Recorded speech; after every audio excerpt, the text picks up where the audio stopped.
The senior ministry of the Alfred Street Baptist Church is proud to present This Is My Story. This series is presented in conjunction with our celebration of Black History Month and highlights the lives of 5 movers and shakers of our church.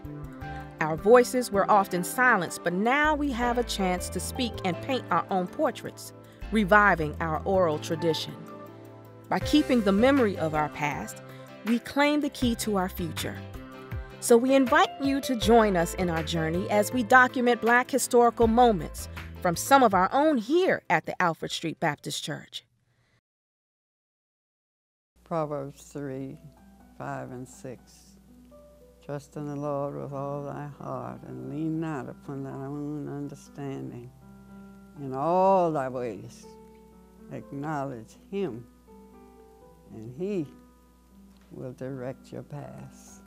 I've seen so many older people who, and I've heard them say, I'm free from sin. I'm not free from sin. I sin daily, just like everybody else does. But I know where to go for forgiveness. I am Westine Fry Jameson, and this is my story. I was born March 5, 1923, in Gordonsville, Virginia, to Wesley and Mattie Fry. And my father was born in slavery on the Coward farm. The Cowards were the slave owners. Daddy said in the fields, the women were supposed to go through the rows of vegetables and tobacco or whatever and see if there were any worms on it and kill them. And there was a man on a horse that would go around with a long stick, and he would lift up the leaves and go through the rows, and if there was any worm on the row, whoever was supposed to have cleaned it had to bite the head off. Yeah, I know. Does that to me as well. Daddy told me that I was black and the white kids were white, but they weren't any better than I was, and I'm not any better than they were. And that's the way I was raised, and I have always been able to live with any kind of person.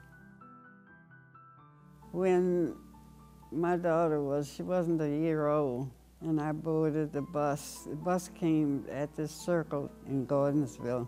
We were coming to Alexandria to see my sister and her family. And the only seat was beside a young white man, so I sat down. And pretty soon the bus driver pulled over and stopped. And he said, "Miss, you'll have to get up."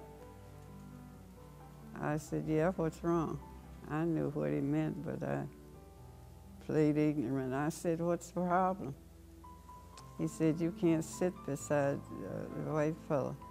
I said, "Then you better tell him to get up." I said, "Didn't I give you a ticket?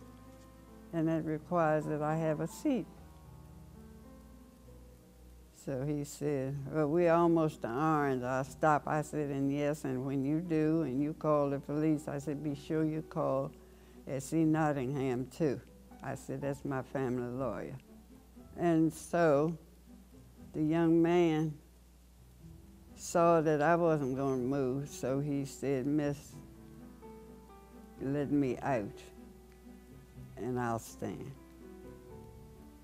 And so we never did stop in Orange because nobody had to get off in Orange. But that was before Rosa Parks. That was in 1942. But during Depression, there was a family who had 5 or 6 children, and the father had tuberculosis, and he had to stop working. And Mom would put a bag of eggs, whatever vegetables she put in a quart of milk. And she said, "It'll be in the bush when you come home. If you had it to share, you share." My sister Lorraine and Anna B. Rose went to city council and they did everything they could think to do to save Alpha Street Church. Because it was an old church, it was 100 years old, and so you couldn't rightfully demolish it. I was married twice.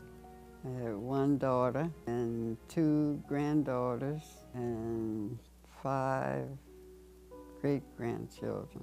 I would just like to say to young people that there's a Christ. Some of them must have heard that he came, he was crucified, dead, and buried, but he arose. And he sits right now on the right hand of his Father, making intercession, praying for you and me and all of the rest of us. But the most important part is that he's coming again.